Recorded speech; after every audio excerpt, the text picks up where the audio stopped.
Hello everyone, good morning. তো সকাল সকাল ঘুম থেকে উঠে পড়েছি 7:30 নাগাদ। তো তারপরে এখানে মা লেবুর শরবত বানিয়ে দিয়েছে। অনেকদিন ধরেই লেবুর শরবত খেতে ইচ্ছে হচ্ছিলো, তো তার জন্য মা বানিয়ে দিয়েছে। তো লেবুর শরবতটা খাওয়ার পর খুবই রিফ্রেশিং লাগছিল। তো যাই হোক, তারপরে আবার একটুক্ষণ পর মা মুড়ি দিয়ে দিয়েছে।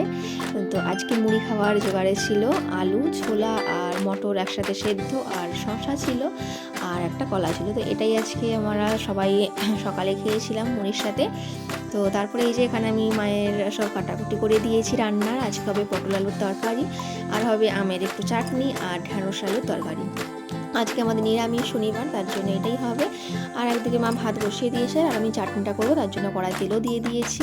তো তারপরে খাওয়া দাওয়ার সময় আর ভিডিও শ্যুট করা হয়নি। তো তারপরে যে বিকেলবেলা উঠে তো তরমুজ খেয়ে নিয়েছিলাম। তো তরমুজ খাওয়া দাওয়ার পরে সন্ধ্যাবেলায় আজকে একটু চাউমিন খেতে ইচ্ছে হলো, ঝাল ঝাল নিরামিষ চাউমিন।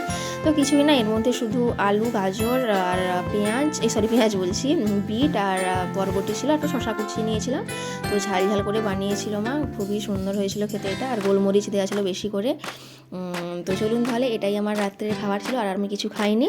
তো ভিডিওটি তাহলে এই পর্যন্তই। কেমন লাগলো ভিডিওটি কমেন্টে জানাবেন, আর ভালো লাগলে লাইক, কমেন্ট, শেয়ার করবেন, আর চ্যানেলটি প্লিজ সাবস্ক্রাইব করে দেবেন, আর পেজ থেকে দেখলে পেজটি ফলো করে দেবেন।